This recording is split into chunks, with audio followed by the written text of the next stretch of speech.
The next 365 days. The next 365 days. The ultimate choice. Part 1. Introduction. Descending into the abyss. Welcome back to the channel. We have finally reached the end of the road for Laura Biel and Don Massimo Torricelli. After the bloody shootout in Spain at the end of Book 2, we find Laura once again balanced on the razor-thin edge between life and death. But in this final volume, the next 365 days, the physical wounds are the least of her worries. The true battle is the shattering of her soul. Laura is about to realize that Massimo's world is not just a place of exotic passion and luxury. It is a landscape of cruelty that she can no longer endure. And just when she is at her weakest, a shadow from her past, the mysterious Nacho, returns to flip her world upside down one last time. Get ready, because this finale doesn't play by the rules of a typical romance. Let's see who survives the fallout. Part 2. An irreparable fracture. The story picks up with a stark change in the power dynamic of the Torricelli family. 1. The deterioration of Massimo. Massimo has officially spiraled out of control. Haunted by the fear of losing Laura, he has become more possessive and dictatorial than ever. He sinks into a dark world of drugs and alcohol to numb his paranoia, but his addiction only makes him more volatile. Laura no longer sees the man who saved her life. She sees a monster of the shadows. The passion that once fueled their relationship has turned into a cold, suffocating cage. 2. Nacho, the peaceful alternative. In sharp contrast to Massimo's darkness, Nacho Matos represents a life of freedom. He offers Laura something Massimo never could: respect, autonomy, and a normal existence away from the mafia wars. He doesn't command her, he waits for her. Through Nacho, Laura discovers a version of herself that isn't defined by fear or submission. She begins to realize that there is a path forward that doesn't involve blood and tears, and the temptation to run toward the light becomes overwhelming. 3. The psychological war. This is the most intense part of the book. Laura is caught in a mental vice. She feels a debt of gratitude toward Massimo, but her heart is pulling her toward Nacho. She begins to ask herself the most dangerous question of all.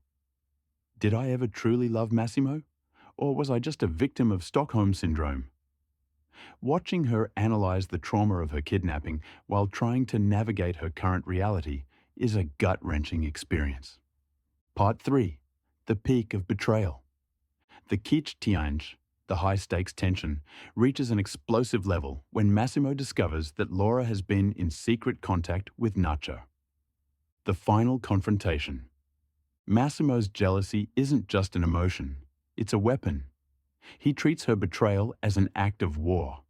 The confrontations in the third book are no longer between rival gangs, but between two people who once swore to die for each other. Laura realizes that to save her sanity and her life, she has to make a cold, heartless decision. She is no longer the naive girl who was snatched off a street in Sicily 2 years ago. She is now a woman who is ready to set her own house on fire to be free. Part 4. The controversial ending. Freedom or prison? The ending of the next 365 days is one of the most debated finales in the history of dark romance. Blanka Lipinska refuses to give the audience a Hollywood ending. The choice. Does Laura stay with the powerful but toxic King of Sicily? Or does she risk everything to start a new life with the man who was supposed to be her enemy? Without giving away every specific detail, the book concludes on a realistic and incredibly harsh note. It emphasizes that love is not always a magical cure for deep-seated trauma and fundamental differences in character. It suggests that some bridges are burnt so badly that you can never cross them again. The final pages leave the reader with a heavy sense of finality and a sobering reflection on the cost of the 365-day game. Part 5. Conclusion. Lessons from obsession. The 365 Days series has officially closed its doors. While it started as a story of luxury and desire, It ended as a cautionary tale about the dangers of possessive love. It forces us to look past the silk sheets and the private jets to see the real human cost of toxic relationships. Thank you for joining me for this three-part journey through Laura and Massimo's world. Now, I want to hear your final thoughts.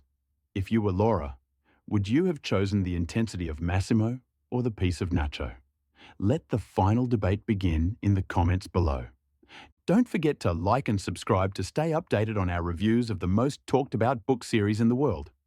Until next time, stay safe, stay independent, and never let someone else hold the clock on your life. Goodbye.